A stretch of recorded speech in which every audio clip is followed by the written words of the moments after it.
Augusto Olivieri. E aí, Olá, meu meu caro, amigo. tudo Como bom, você cara? tá? Tudo Sempre bom te certo. ver. Sempre bom te ver. Como é que tá? Grande Augusto aí, que Eu já tô com o meu charuto aqui. Falei pro esse Júnior, ele convidou pra lá e falei, a condição é um bom charuto é que a sempre, live né? seja do charuto, né? Excelente, cara. Tchê, bom, aqui na Sociedade vai ser a nossa primeira live, né? E a gente é, virou amigo pessoal, amigo particular, eu e tu, mas pode ser que muita gente aqui na Sociedade não te conheça, né? E a gente se conheceu através de Chesterton, então a gente vai contar um pouco Sim. sobre essa história aí, como é que tu conheceu o Chesterton, tudo isso.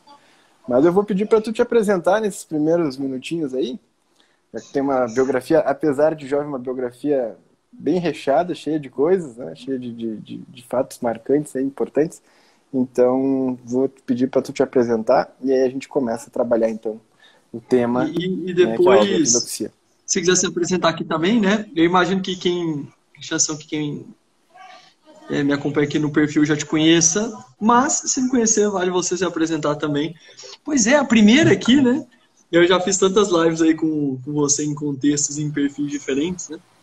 Mas eu me tornei amigo do Júnior por causa do Chesterton, então é sempre uma alegria conversar com ele por causa disso. E nós dois ganhamos um Monte Cristo de presente de forma aleatória, né?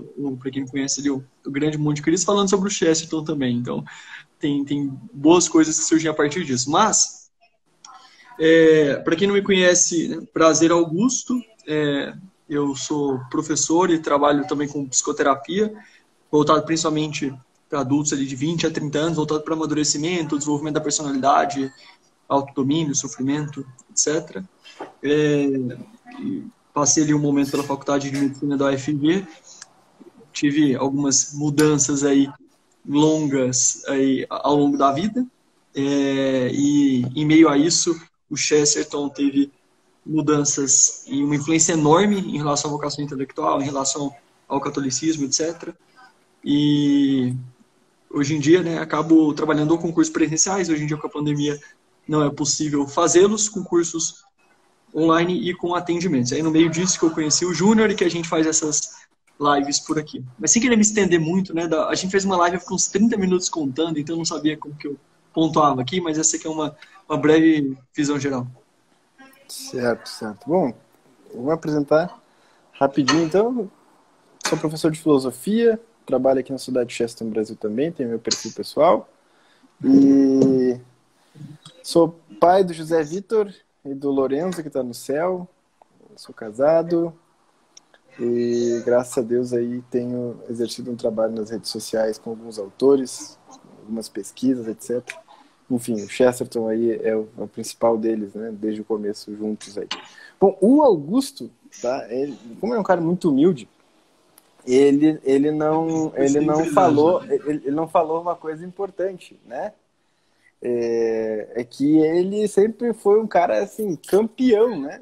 Em exatas, ele era um cara fulminante, assim, o cara era simplesmente sensacional. E por que eu vou pegar isso daí, já que tu não falou disso daí, né? E depois tu fala um pouquinho, né, sobre essas questões, porque hoje em dia exatas é um bicho de sete cabeças para a maioria do brasileiro, né? O pessoal tem muito medo pelas dificuldades que existe em você ganhar ou só participar de uma Olimpíadas de física, de matemática, as coisas, o pessoal pensa, não, tem que ser meio uma pessoa fora da casa, assim, né? Tem que ser uma pessoa muito diferente para participar disso. O Augusto participou, né? Eu vou pedir para ele contar brevemente, mas por que eu estou pedindo isso? Porque o pensamento matemático ele é muito próximo, né, do pensamento lógico. Evidente que a lógica está dentro da filosofia, mas é muito parecido, ou seja, a pessoa que lida com exatas, ela tende, né, a ter uma mente assim, um pouco mais ordenada, no sentido, tipo assim, pelo menos as coisas materiais, né, ela tem um raciocínio muito bom. E isso faz parte também de uma preparação para o estudo da filosofia, dentro da filosofia clássica, etc., aquilo que o Chesterton sempre tratou. Mas, vejam só, o Chesterton, ele tem uma capacidade incrível, né, e ele fez isso com o próprio Gustavo Corsão, né, longe de te comparar aqui, né, claro, ao Gustavo Corsão, mas o Gustavo Corsão era um cara das exatas, né? Antes de ser o grande Gustavo Corsão, ele se converteu também lendo ortodoxia, né? E ortodoxia tem feito isso com muitas pessoas que são da área de exatas, né? E outras pessoas que são agnósticas, são protestantes, que são ateus, etc, etc. Que é uma capacidade impressionante de cativar o leitor, né? A ortodoxia parece que tem um imã que faz com que o leitor chegue e ele fique impressionado, né? O engenheiro Maurício, temos um engenheiro aí, o quadrívio, exatamente, o quadrívio, meu cara. Parece que Chesterton tem uma capacidade de, não importa qual é o tipo de leitor que chega até ele, ele consegue prendê-lo. Mas eu tenho percebido, né, que quando o leitor ele tem essa base, né, mais avançada das ciências exatas, o Chesterton parece que ele cativa, ele fisga mais rápido, justamente pela capacidade lógica dele de apresentar os argumentos sem contradizer, demonstrando como que a natureza, certo? Ela é disposta e bem ordenada para aquilo que ele vem trazer em ortodoxia, certo? Então, assim, por que, Augusto? Falando, claro, da tua experiência, mas daquilo que tu percebe lendo a obra, daquilo que tu já estudou por aí, né? Porque eu sei que tu é um cara que estuda bastante. Por que a ortodoxia é tão cativante? Conta aí, certo, um pouquinho para ti como é que foi isso, porque tu vai dizer assim, eu não era um cara da filosofia, etc, etc, mas querendo ou não, certo, mesmo que tu não goste muito de falar disso, tu era um cara destacado nessa área, né, e tu tinha ótimos resultados nessa área, e mesmo assim, né, para quem vive contradizendo aí ciência, exatos, etc, a religião, etc, isso também é um ponto, né, que fez com que tu se cativasse em Chesterton, e aí a gente vai dando seguimento. Sim. Sempre sem jeito aí quando você toca nesses pontos, o Júnior dá uma boa exagerada aí como um bom amigo, né? Mas isso que você comentou, tem algumas coisas que são bem interessantes, assim. Você pediu para eu comentar, e acho que vale fazer uma pontuação aqui.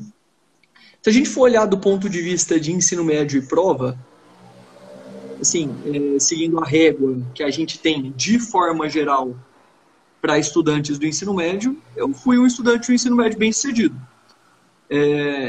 No Enem, eu acabei conseguindo uma média de 817,9, que para quem acompanha aí o Enem sabe que é uma média alta, dá para passar para praticamente tudo. E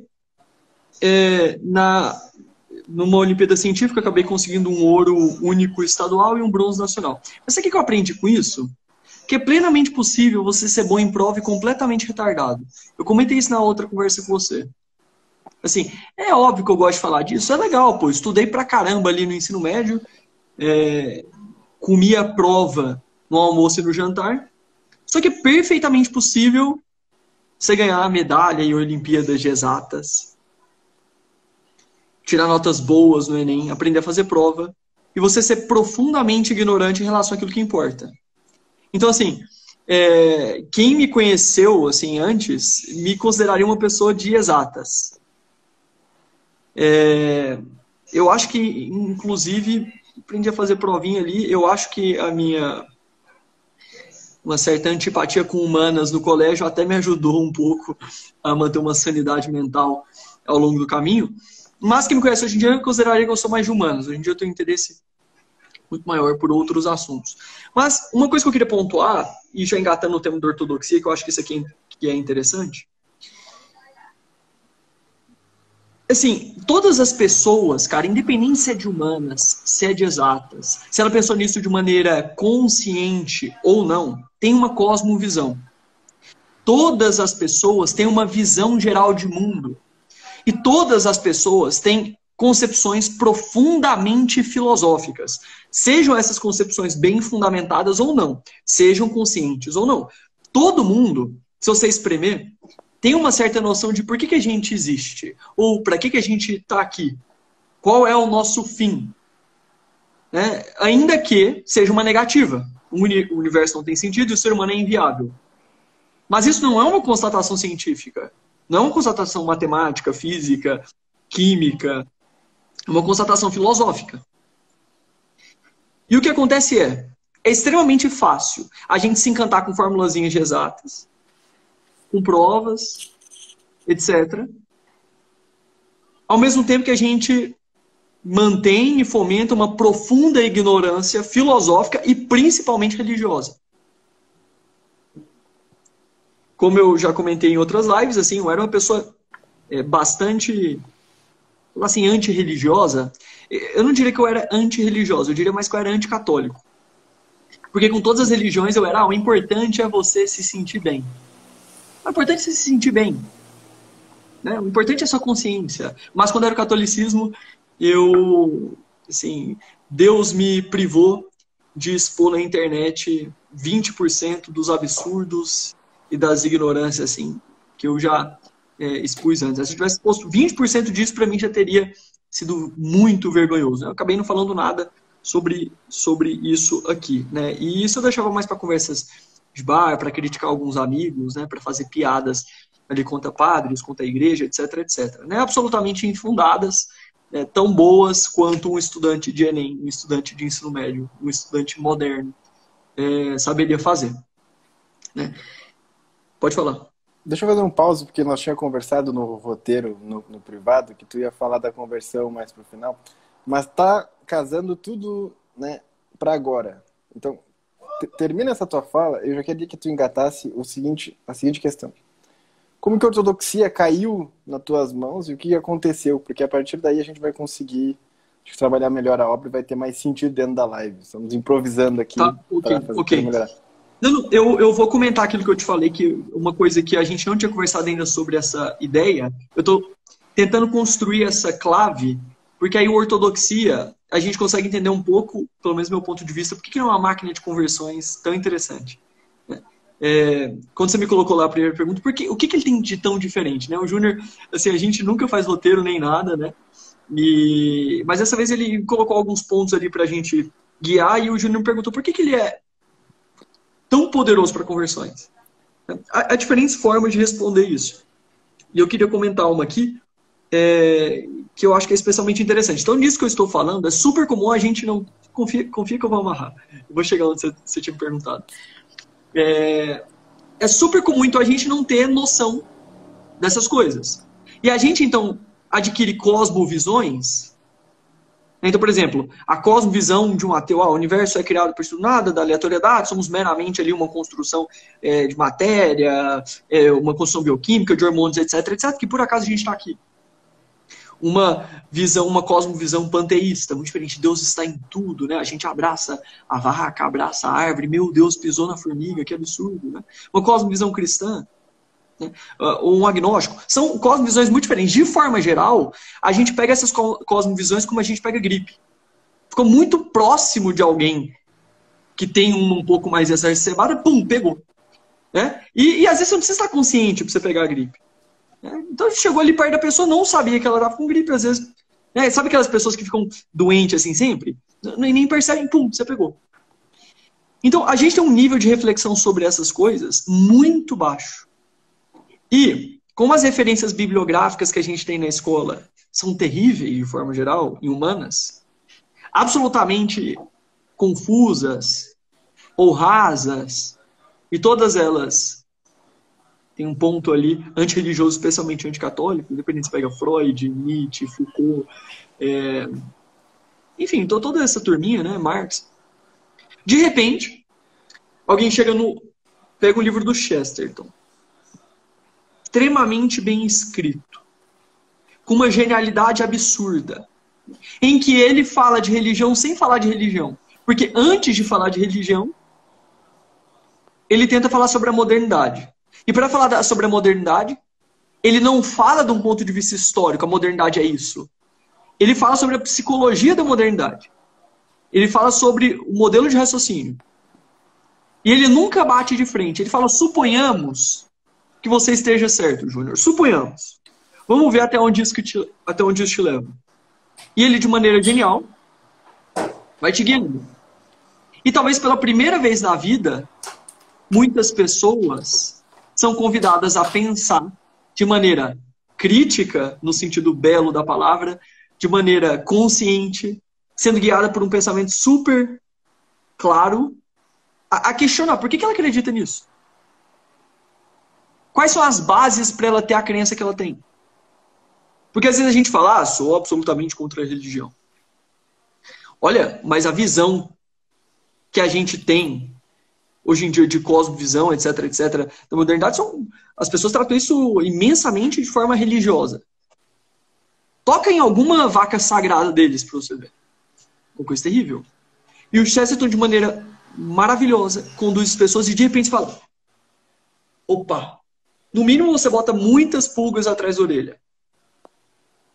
E foi no meio disso, aí para fechar um pouco disso, e depois eu não pontuei ainda aquilo que eu te falei que eu queria colocar, mas depois para eu fazer algumas ponderações, mas como que ele caiu na minha mão? Cara, foi Deus mesmo. Não tinha nem noção que era Chesterton, nenhuma. No meio aí de vários estudos, comecei a suspeitar que tinha algo de interessante no cristianismo. Comecei a suspeitar que o que eu ouvia dos meus professores, amigos, da escola, eram coisas absolutamente rasas e infundadas, em que as pessoas repetiam aquilo, né, de forma rasa. E eu fiquei, meu Deus, eu queria um livro que me falasse mais onde que o cristianismo encaixa aqui hoje em dia.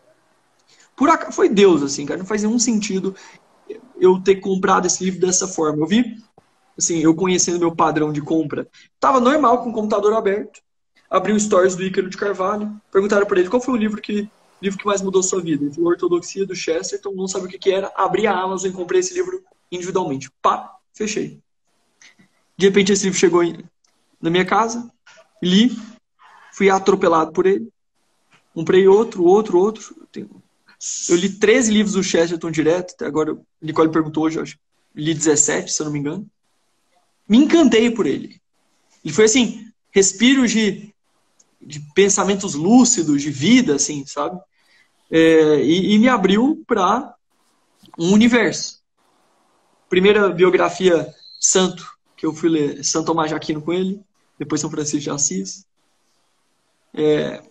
E ele realmente acabou me influenciando de uma maneira absurda, né? Então, como uma breve visão geral, muito disso. Então, isso que você falou da pessoa ser boa de exatas, por exemplo, eu tenho um grande amigo, converteu para o catolicismo, o cara era de Olimpíada, tal, cara inteligentíssimo.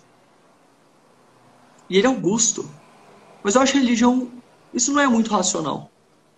Eu sou muito racional. Eu gosto de coisa mais racional. Elabora bem as suas dúvidas, então. Aposto que não é tão racional. Você não tem noção do que você está falando. Eu peitei pra cima, né? Porque eu conheci o cara. E eu sabia que a gente tinha bebido nas mesmas fontes. E eu sabia que eu não tinha noção.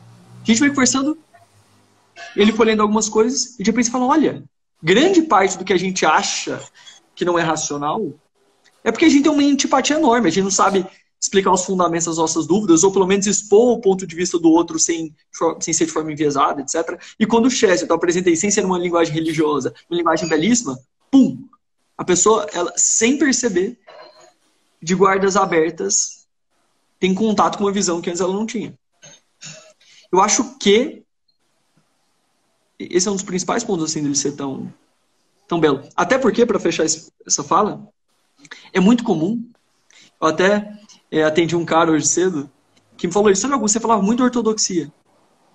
E eu li o ortodoxia e eu não entendia por que você falou que ele era tão importante.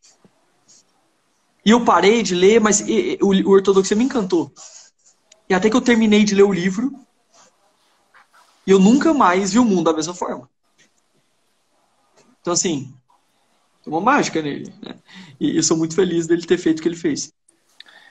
Eu quero aproveitar duas coisas. Teve aqui... Teve uma pessoa que estava falando, terminando o estudo sobre o budismo e tal. Se vocês aí que estão vendo a live tiverem algum testemunho sobre ortodoxia, né, como que ajudou na conversão, etc., podem colocar aí que a gente faz questão de ler aqui, certo? Que eu acho que vale muito a pena, tá? E, assim,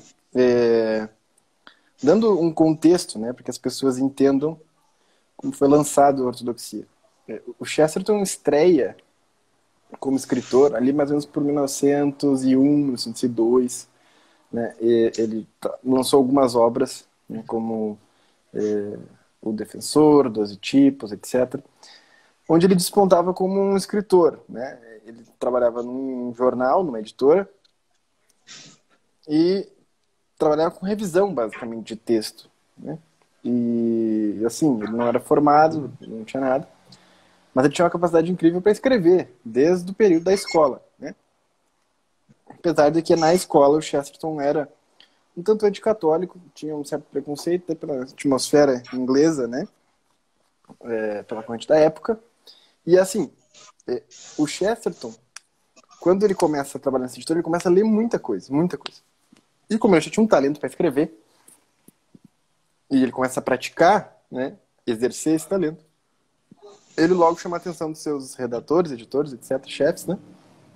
E, conforme tem espaço, começa a escrever, começa no jornal, os artigos dele, os ensaios, etc., a ficarem famosos, né? Então ele começa, as primeiras obras do Chesterton são uma seleção, então, de ensaios publicadas, né? Como até hoje a gente faz assim, certo? Todo mundo faz assim em muitas obras.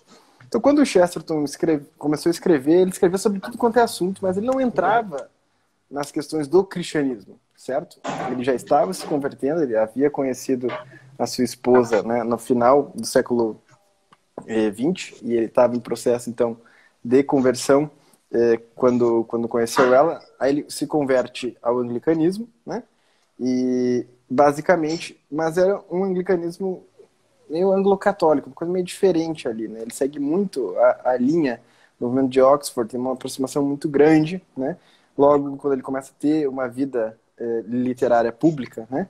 Ele conhece o Belloc, que se torna um grande amigo dele, então ele tem uma influência católica muito grande. E em 1905, né, quando ele já tinha um certo renome, ele lança uma obra que, para muitos, foi uma petulância, certo? Que é o quê? O Chesterton pegou todos os principais intelectuais ingleses da época e começou a explicar por que todos eles eram hereges, no sentido de que tinham a audácia de discordar dele, ou seja, ele tinha uma visão de mundo onde todos esses discordavam dele, né, em algum aspecto.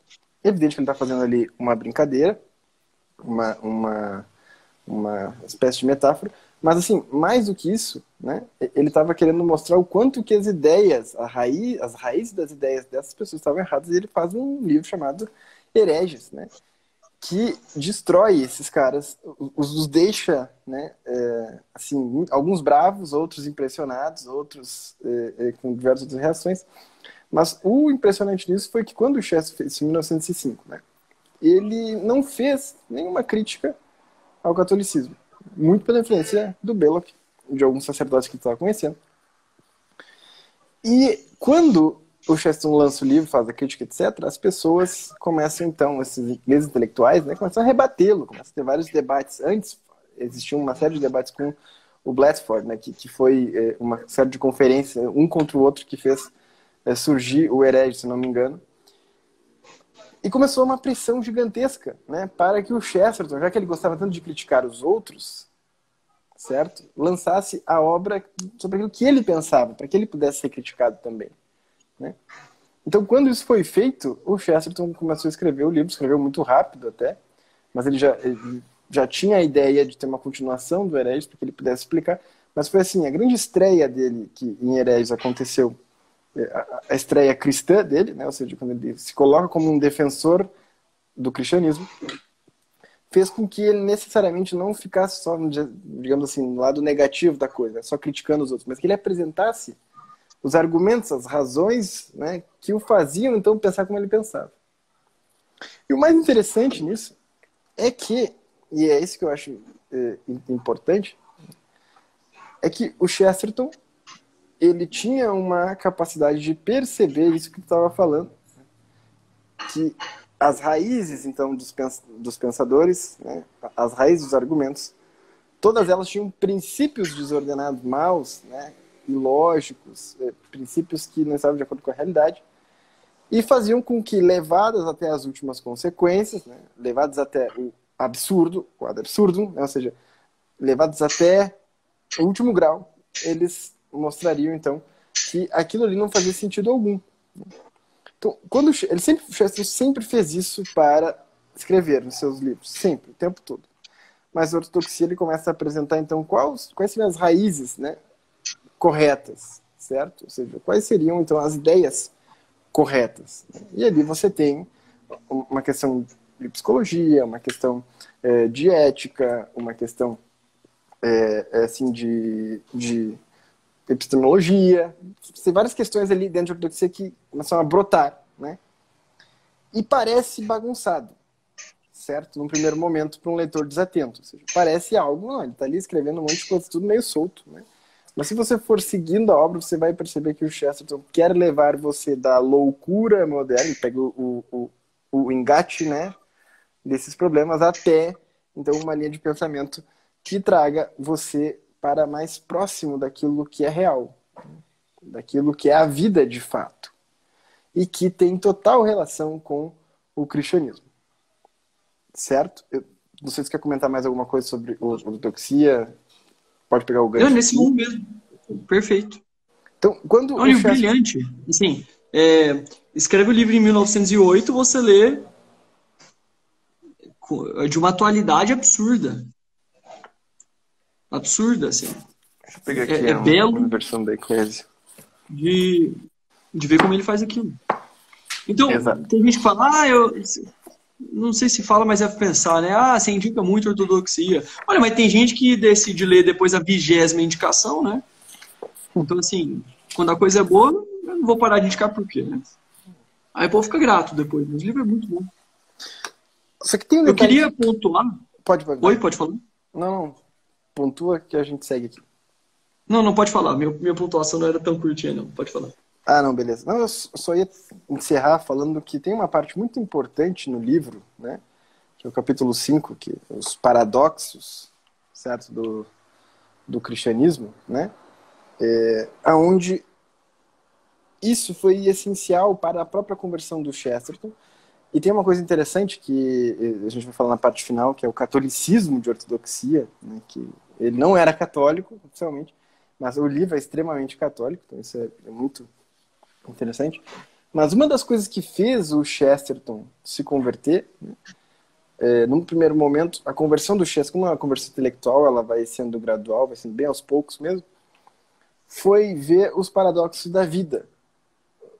Numa linha puramente humana, falando no primeiro momento, assim, né? Numa linha puramente filosófica, só do conhecimento natural do homem. Ou seja, quando ele conseguia perceber que a realidade era paradoxal, ou seja, que ao mesmo tempo que você vivia, quanto mais você vivia, mais perto da morte, né, você estava. Quanto mais você sofria, maior era a sua alegria após o sofrimento, certo? Quanto mais você amava alguém, maior era a dificuldade para você desapegar desse alguém. Enfim, conforme ele ia vendo a quantidade de paradoxos, né, que aconteciam na vida dele, na própria estrutura da realidade, mas ele ia percebendo que aquela vida, né, ela merecia um olhar mais especial. Então aí Chesterton sai do período difícil, né, no final da sua juventude, e parte, né, de encontro àquilo que ele começa a esboçar para poder escrever o Ortodoxia depois. Mas quando o Chesterton olha para o cristianismo, para a história da igreja, né, quando o Chesterton olha para a história da vida dos santos, para tudo que os homens fizeram, então, os homens de fé fizeram pós nosso Senhor Jesus Cristo, né, e como o cristianismo se espalhou, e nesse período ele fala cristianismo, né, justamente porque ele não era católico, depois ele vai estender, vai, né, fazer a questão em relação ao catolicismo mesmo, certo? Mas quando ele apresenta isso, ele está justamente mostrando que os paradoxos que envolviam o cristianismo, todos eles estavam de acordo com a realidade humana, natural, etc., mas de um nível superior, ou seja, é como que, e Chesterton era encantado pelos paradoxos, né? É como se elevasse, certo, algumas coisas, alguns mistérios dessa vida para um nível maior, mas ao mesmo tempo tivesse uma felicidade maior ao fazer essa elevação, certo? Então, isso que o Chesterton faz desse capítulo, né, tem tudo a ver com a conversão dele. E a conversão dele ter sido sincera, forte e ter a série de argumentos que tem, é justamente um dos motores principais que faz com que nós também nos convertamos lendo essa obra, né? No caso, quando eu li, já era convertido, certo? Mas claro, é sempre um boom, é sempre uma porrada na tua inteligência, né? Na tua cabeça te faz virar para tudo quanto é lado, assim, meio zonzo, porque realmente é uma bomba de argumentos, mas ele causa um tamanho impacto, uma impressão em você, que você percebe que ali tem um homem que realmente pensou aquelas ideias. E pensou profundamente, tanto nas ideias modernas, quanto nas ideias clássicas, né? E nas ideias cristãs. E conseguiu, então, fazer sínteses, né? Realmente profundas, mas com uma abordagem altamente popular. Porque a Ortodoxia é um livro, claro, para ser lido por intelectuais, mas para ser lido pelo povo inglês. Certo? Por isso que qualquer pessoa que saiba ler e que não desista de ler nas primeiras dificuldades, consegue ler a Ortodoxia e se converter. Né? E, enfim, o G-A-H Maria aí, né? Que eu não sei o que é o Gá, certo? É Gabriel, mas tem um livro, certo? Chamado Chesterton Universo, do padre Scott Randall Payne, que tem uma vasta explicação sobre a ortodoxia, que é uma obra que eu vou indicar também no finalzinho aí, que fala, né, algumas coisas que eu estou falando aqui e outras coisas muito mais, que é um estudo muito mais aprofundado. Mas qual era o teu ponto aí? O que eu acho que pode ser interessante aqui, e muito bom assim, a sua pontuação, porque a gente fala do ortodoxia já como se ele fosse um grande amigo conhecido, né? E muitas pessoas estão tendo o primeiro contato. Então, eu sempre esqueço de apresentar o livro, o que ele é. Mas é uma coisa muito curiosa. Assim, eu reparo uma coisa, que muitas pessoas nunca viram alguém pensando mesmo com qualidade coisas da vida. A gente cresce, é sempre aulinha com coisas pontuais, ou redação argumentos rasos, você tem que decorar alguma coisa para a prova, mas poucas pessoas acompanharam um livro, um pensamento, uma pessoa real, com um pensamento, com uma inteligência, com uma sinceridade diante da realidade elevada, para que ela perceba as coisas.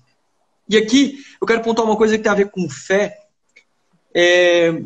que não é algo que está explícito lá no livro, mas é uma clave para a gente pensar uma série de coisas que pode ser interessante. De forma geral, por exemplo, você poderia dizer, alguém que está vendo isso aqui, mas é porque vocês têm fé, eu não tenho fé, etc, etc. Olha, quero que vocês entendam uma coisa, que vocês podem estar dizendo que vocês não têm a fé religiosa, mas eu queria comentar uma coisa para vocês entenderem que grande parte do que vocês conhecem na vida é por fé. Grande parte. Tá? Não é uma pequena parte, é grande parte. Existem algumas maneiras da gente conhecer a realidade. Uma delas é pelos sentidos, pelas coisas que são evidentes em si mesmas. Então eu tenho aqui um charuto, né? Eu sei que esse charuto aqui está na minha mão, eu sei que ele é bom aqui pelo meu sentido. Eu vejo, eu estou sentindo ele aqui no tato, na minha boca, etc. Você está vendo aí o celular, você está vendo o Júnior, são coisas evidentes por si mesmas, certo? Você sabe que você está na sua casa ou não, enfim, no lugar que você está. Isso, a realidade te comunica já pelo próprio sentido, você não precisa raciocinar sobre isso.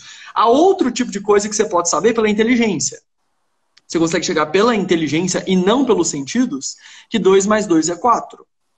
Que a soma dos ângulos internos de um triângulo é 180. Este outro tipo de verdade você já não pega pelos sentidos. Isso já é de um nível dos universais, não dos contingentes. Certo? Só que existe outro tipo de forma de conhecimento que você não pega por sentidos, que você não está pegando por raciocínio, e que é grande parte das coisas que você tem na sua vida como conhecimento de mundo. Que é a confiança que você deposita nas pessoas. Vamos imaginar o seguinte, né? Que a sua mãe, entender esse exemplo aqui, ele é útil para uma série de coisas. Imagina que você está aí, você sabe que sua mãe não é muito de brincadeirinha, de ficar fazendo pegadinha nem nada, você conhece sua mãe, você sabe como que ela é quando ela está preocupada, e ela te liga e fala, meu filho, pelo amor de Deus, eu esqueci aqui o fogo ligado e a nossa casa está pegando fogo, corre para cá. Corre para cá. Quando você escuta sua mãe falando isso, você não está vendo, não é evidente. E você não consegue deduzir isso. Como que E olha, e se você conhece a sua mãe, ou se minha mãe me ligasse aqui, meu filho, eu sei que minha mãe tem uma facilidade de esquecer coisa no fogão. Isso é até uma brincadeira aí na família, a gente sempre fica de olho, ó, coisa no fogão. Se ela me ligasse e falasse, meu filho, esqueci, nossa casa está pegando fogo, corre para cá. Eu saberia com certeza que minha casa está pegando fogo. Eu sairia correndo para lá. Este conhecimento não é por cientismo, não é por inteligência, ele é por confiança. Porque você confia.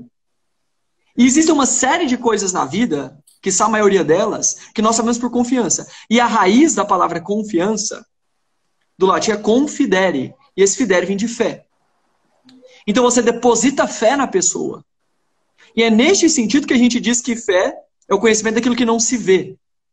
Fé é o conhecimento daquilo que não se vê, não porque você pede que a pessoa seja irracional, ou porque, assim, que contraria os sentidos. Não, se sua mãe te liga, você não consegue validar isso pelos sentidos. Você falaria, eu não acredito, eu não estou vendo, eu não consigo deduzir isso pela minha estrutura matemática ou física. Não tem nada a ver. Você confia, você não vê pela autoridade daquele que diz. E tem uma série de pessoas, então, que falam que são profundamente racionais, e falam assim, por exemplo, eu acredito no Einstein, estou entrando no mérito se o que ele falou é certo ou não, etc, etc. Mas olha, as chances são de que você não entende o que o Einstein disse. Você nunca viu a pesquisa? Você nunca viu as validações experimentais daquilo? Você nunca viu o raciocínio teórico? Você acredita no Einstein por fé, por confiança. Isso é uma fé humana. Nós percebemos, então, por exemplo, e aqui é interessante para a gente entender. Olha, tem uma coisa que é muito útil. Quando as pessoas entendem que elas não conseguem viver sem fé, e que isso é uma base fundamental do conhecimento humano, ela fica muito mais crítica para aquilo que ela acredita. E ela começa a perceber que não é que ela é uma pessoa sem fé. Normalmente as pessoas que não têm consciência disso têm fé num mundo de coisas de maneira errada. Por exemplo, a própria ciência. Só pontuar isso de ciência, porque quando a gente fala de religião, relativismo, outras coisas, isso fica bem interessante. Alguém que fala, não, a ciência não depende de fé. A ciência é um tipo de conhecimento diferente. Nananina, não. E entender isso ajuda a gente a ter uma abertura muito diferente para a realidade. A ciência é um tipo de conhecimento diferente dos sentidos, né? Eu não confio nos meus sentidos, eu confio na ciência. Isso é impossível. Porque o início do método científico se pauta na observação. Qualquer hipótese científica que você levanta é a partir da observação. Se você não confia no sentido, você não pode confiar na sua observação nem na hipótese que você levantou. Logo, todo método científico não funciona. E depois, ainda que você levante uma hipótese, você cria 2 grupos experimentais. Por exemplo, uma bactéria tem uma certa resistência a um certo antibiótico. Você vai, olhou aquilo por sentidos, você deduz. Aí você cria 2 grupos. Esses 2 grupos, você faz um grupo controle e outro grupo lá com antibiótico. Como que você sabe o resultado do antibiótico se não por observação? E ainda que você olhe no microscópio, o que são os instrumentos científicos se não extensões dos nossos sentidos? Você olha o microscópio, você tem que olhar para ele.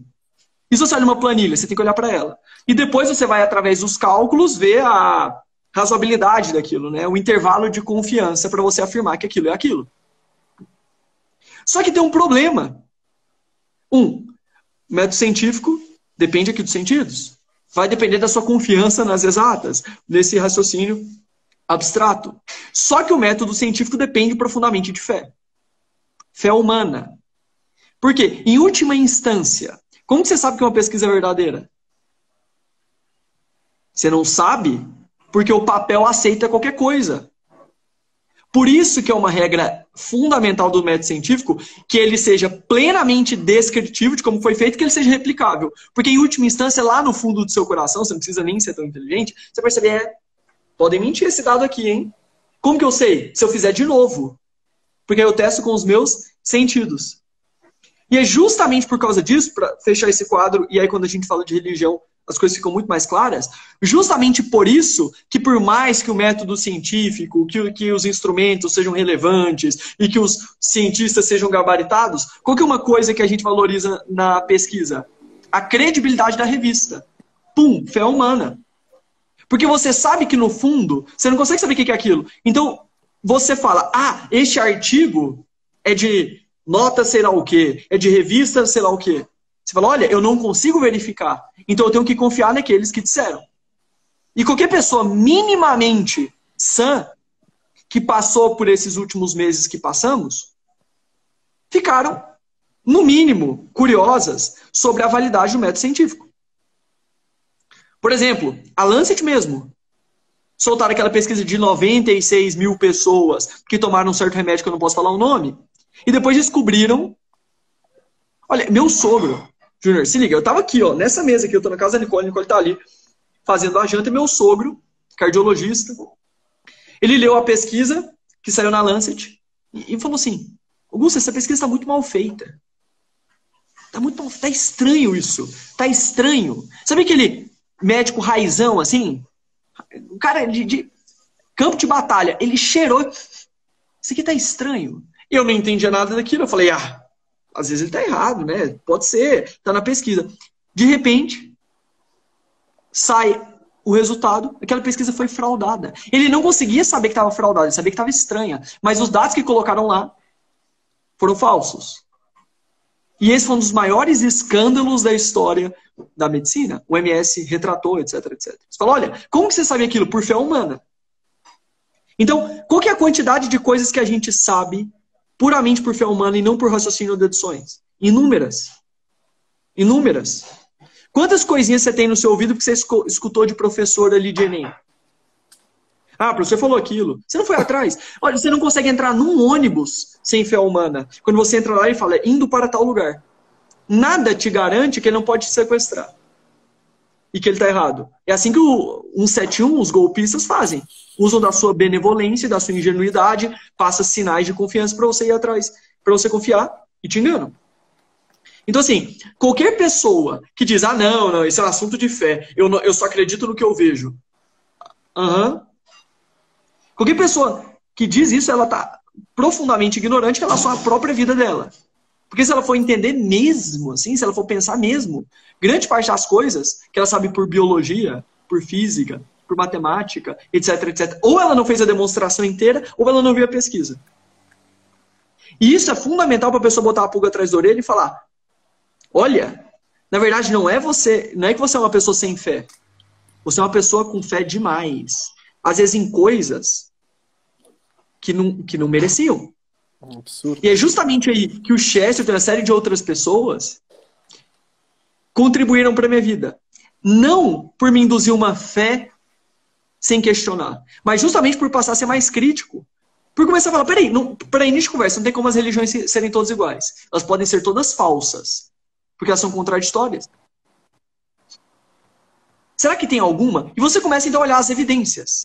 Você começa a olhar os frutos. E Cristo, ele fala que Cristo é genial, é uma coisa engraçada, né? Com a sabedoria divina, fala, olha, como que nós conheceremos?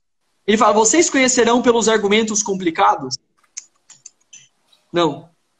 Papel aceita qualquer coisa. Vocês conhecerão pelos títulos que as pessoas têm? Também não. Ele fala, pelos frutos conhecereis. Pelos frutos conhecereis. Porque os frutos são a realidade gritando. Os frutos é a vida te falando. Os frutos da realidade não aceitam número em planilha. Não aceita argumento dificilzinho em artigo científico, que até hoje cientistas não sabem dizer se o ovo faz bem ou mal. Levanta essa bola aí, nas grandes universidades, dos grandes gabaritados. Não sabem dizer se o ovo faz bem ou mal.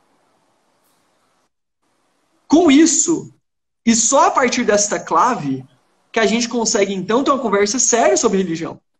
Que a gente tem uma conversa séria de olhar os frutos. Porque, de forma geral, para fechar aqui este meu monólogo, olha, quando eu estou falando, depois que eu li o Ortodoxia, que eu vou conversar com amigos, etc, etc, olha, pessoas inteligentes, assim, de diversas áreas, faculdades, o desconhecimento das pessoas em questões religiosas, para não falar filosóficas, mas principalmente religiosas, é absurdo.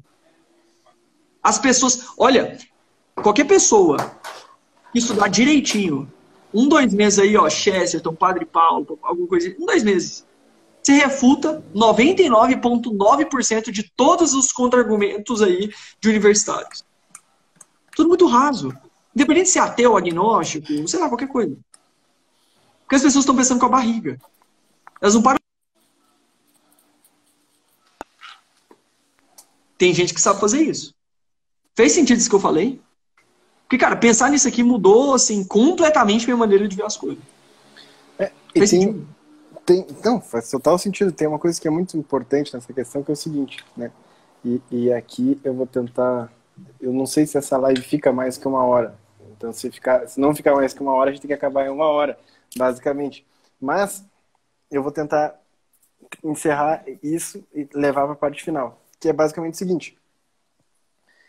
Quando você faz esse tipo de movimento, que é você levar, então, esses argumentos da modernidade, né, e essas metonímias, pensamentos metonímicos e tal, que é você analisar sempre o todo a partir de partes, até as últimas consequências, como o Chesterton ensina e faz na ortodoxia, você necessariamente cai, né, numa série de fés, certo, humanas, que basicamente vão estar contidas dentro, como elementos dentro de uma tradição, né, de uma tradição geral, global, etc. Certo? Ou seja, fé no sentido... Eu gosto muito daquela definição do Padre Roy Marin, né, que é crer em algo por causa de alguém. Então, tu acredita em alguma coisa porque alguém te falou, basicamente. Uma definição humana, inicialmente falando. E tem um livrinho do Roy Marin sobre fé que é muito legal. E o Chesterton, como ele se debruçou sobre o pensamento agnóstico, se debruçou sobre algumas falsas religiões, se debruçou sobre o socialismo, se debruçou sobre várias coisas. E ele foi pensando nelas, né? E ele foi percebendo que aquilo não está de acordo com a realidade, que olhava para fora e via, não, isso aqui não faz sentido com isso daqui, né? Isso aqui não deu certo. E quando ele começou principalmente a ler e a estudar, ele começou a perceber que ele não só discordava daquelas pessoas, como ele acreditava em alguma coisa que, na verdade, não era ele que estava inventando, porque quando ele começou a estudar os motivos que justificavam, né, investigar os motivos que justificavam ele pensar daquele modo, aqueles motivos já haviam sido dados por outros. Aquilo que ele pensava já havia sido pensado por outros, e ele estava apenas participando, certo, de uma longa tradição, a tradição cristã, né, que fundamentou, então, todas as bases, né, que a sociedade hoje ainda tem, por mais deficitária que está a questão. Então, veja, o mais legal nisso tudo é que o Chesterton, né, com isso, a conversão do Chesterton se dá justamente quando ele olha para trás e percebe que tudo aquilo que ele estava acreditando, na verdade, ele fala isso dentro da ortodoxia, né? Não foi ele que inventou, né? Ela que inventou. Então, a minha filosofia não fui eu que inventei, eu tomei para mim, certo? Que é esta visão, essa cosmovisão de mundo, e que o Chesterton não está falando exatamente sobre religião. É isso que é o mais interessante, né? Ele está falando sobre cosmovisão, exatamente o que você falou. Por quê? Porque esta cosmovisão necessariamente tende a levar para a religião. É basicamente as conclusões finais de Aristóteles. É preciso ter um Deus, certo? Assim, humanamente falando, né, o intelecto não tem como não ter Deus. É uma conclusão que a mente humana chega, certo? E o Chesterton chega nisso. Mas quando ele chega a essa conclusão, olhando para trás como ele olhou, ele percebe que somente o cristianismo poderia estar certo. Só que a história, como o Chesterton via a história do cristianismo, era a história da igreja. E todos os argumentos que Chesterton trazia, ele jamais, certo? Ele não era um protestante viciado, ele conhecia a história da igreja, começou a estudar de fato, né?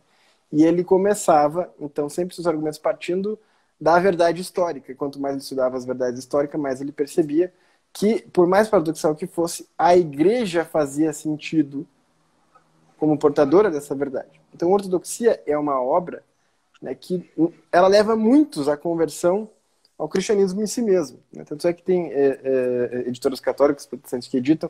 Ortodoxia, eu não acredito que é um livro somente para católicos, né? Acho que é um livro para todas as pessoas que podem se converter ao protestantismo, apesar de que o próprio Chesterton acredita que os protestantes deveriam se converter ao catolicismo, isso é meio evidente. Mas, assim, a forma como o Chesterton apresenta o cristianismo, e aqui basicamente o catolicismo, porque a forma de pensar de Chesterton já era católica, traz no seu estilo alegre, bem-humorado, né? Traz bem escrito, etc. Traz a pessoa mais próxima a ideias que ela sempre viu com repulsa, com caricaturas. E com esse grande plus que é o quê? Né?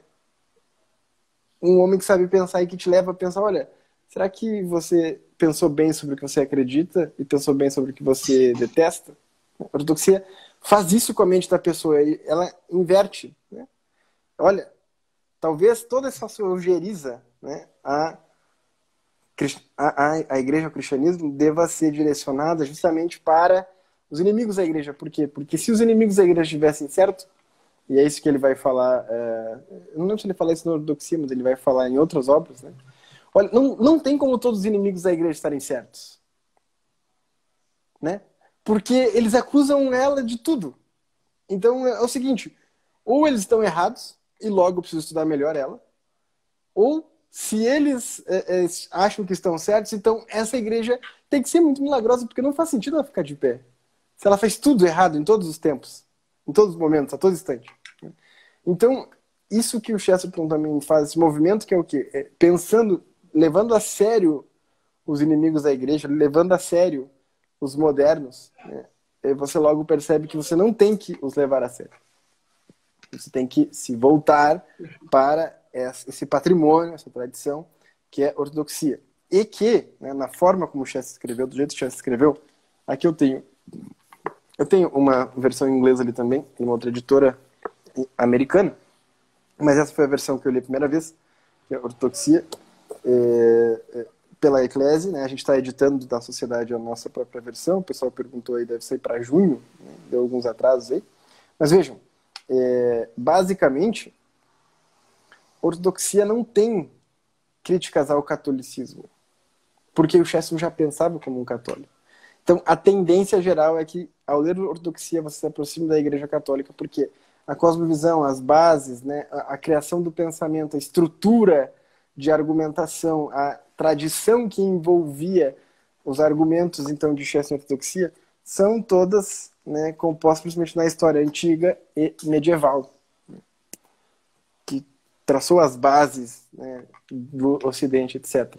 Então, vejam, o Chesterton já pensava como um católico. Ele foi se converter ao catolicismo 15 anos depois, né, mas ele ali já pensava como um católico e não precisou se retratar sobre a ortodoxia. A ortodoxia virou o principal livro dele, né? E é um livro aí que perpassa gerações e que realmente se transformou numa máquina de conversões.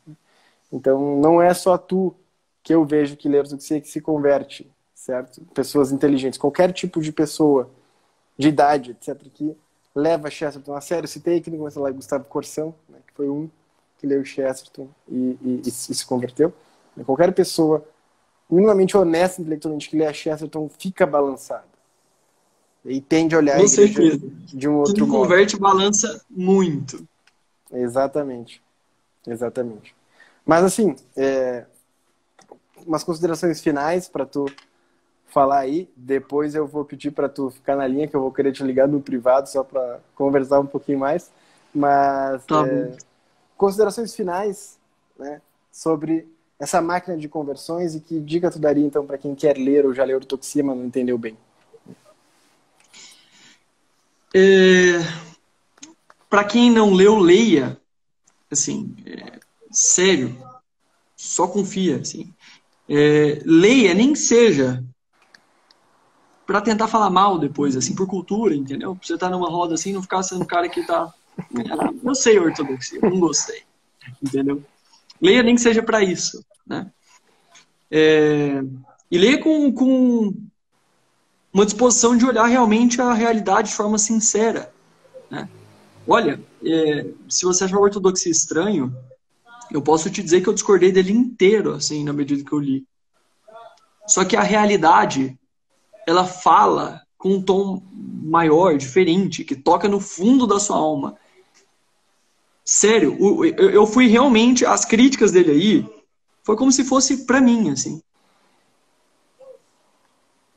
E se a gente está realmente preocupado em ler o livro como se fosse um time de futebol ali, quero convencer aqui que meu ponto de vista está certo, você vai se fechar para a verdade. Porque a menos que a verdade já esteja na sua mente, você seja o fundamento dela, né, as chances não são essas, né? Um parênteses, quando você achar que a sua mente é o fundamento da verdade, lembre-se, meus caros, lembre-se que vocês erram questões bobinhas do Enem. Eu gosto muito de falar isso aqui, cara, é uma grande fonte de humildade. Quando você achar que a sua cabeça é incrível, lembre-se que você erra a questãozinha do Enem. E que as chances são que a gente está deixando muita coisa passar. E as chances são que algumas dessas coisas que a gente está deixando passar são algumas das mais importantes. Que tange a religião, que tange a finalidade da nossa vida. E se, por fim, a gente simplesmente segue a manada das pessoas à nossa volta, é só olhar de forma sincera. Será que as pessoas à nossa volta estão tão boas assim? Tão desenvolvidas? Com vidas tão virtuosas? Não parece que esse é o caso. Então, de alguma forma, há uma certa pista de que talvez o caminho não seja exatamente essa modernidade enlouquecida. E confie no Chesterton, ele é excelente. Não sei se fez sentido? Essas Faz são todo algumas, sentido, cara. Muito algumas bom ideias. sempre conversar contigo. O tempo ficou curto, mas é padrão aqui a gente fazer as lives na sociedade em 1 hora, mais ou menos. Mas vamos marcar outra aí ao longo do ano, com certeza, para falarmos mais sobre Chesterton, né? Essa live vai ficar salva aqui no GTV para as pessoas poderem mandar depois para outras pessoas, né? Estou falando até da tua beleza aí, Augusto. Só gostaria de Pois informar é, aí né? Se reformou. essas pessoas, né? Que O Nicole tá aqui do lado, ó. o O que que você vai Augusto, falar isso aqui? graças a Deus, comprometido, muito bem comprometido, né? Então é Pois é, importante deixar casando em isso claro. breve. É que o Augusto ele é tão distraído que ele esqueceu de falar que ele tá noivo no começo da apresentação. Daí as pessoas Pois é, né? Eu tinha que ter falado. Eu não sei se aqui com o charuto, né? A aliança estava mostrando. É importante deixar isso claro também, né? Fazer essa brincadeira. Mas eu acabei não falando uma coisa, né? Para quem chegou até aqui, colhem no Júnior, tá? Ele é uma pessoa a quem eu sou muito grato, que me ajudou antes da minha confissão, antes da minha primeira comunhão, antes de conhecer Santo Afonso, que já atendeu ligações aí minhas de madrugada para a gente ficar conversando sobre uma série de coisas. Então, sou imensamente grato ao Júnior. Ele foi um amigo aí que eu sou super, super grato de... Nada mais que obrigação. Isso mesmo, assim. Real. E vão subir a hashtag Augusto Lindão aí, eu acho, pra ti aí, nos próximos capítulos aí que a gente tiver. Acho que é na hora de fechar a live, né? Acho que tá na hora de nós encerrarmos essa live aqui. Foi sempre um prazer. Vai passar do tempo. Depois vocês mandem pras pessoas aí, certo? Depois ela vai pro YouTube também. Enfim, sigam o Augusto, né? Acompanhem o trabalho dele. E se tiverem aí com várias dúvidas, etc., precisarem de um bom psicoterapeuta, eu recomendo também o Augusto aí para vocês, porque realmente é alguém sério fazendo um trabalho sério. Além de ser meu amigo, claro. Então eu sempre vou recomendar aos meus amigos, caramba, né? Aqui. Boa! E colei no Júnior. E agora a melhor parte da conversa é agora que a gente vai desligar e conversar entre a gente. Isso aí, né? Fecha aí, a gente. A melhor parte é a hora que a gente pode falar as coisas que não se pode falar em público, senão o tio Zuc termina com as nossas apesar de que ele escuta no WhatsApp também, né? Ele escuta também no WhatsApp, mas pouco importa. Pelo menos lá ele não derruba. Ainda. Certo, meus caros? Então, um grande abraço. Fica com Deus. E nos falamos aí muito em breve. Valeu!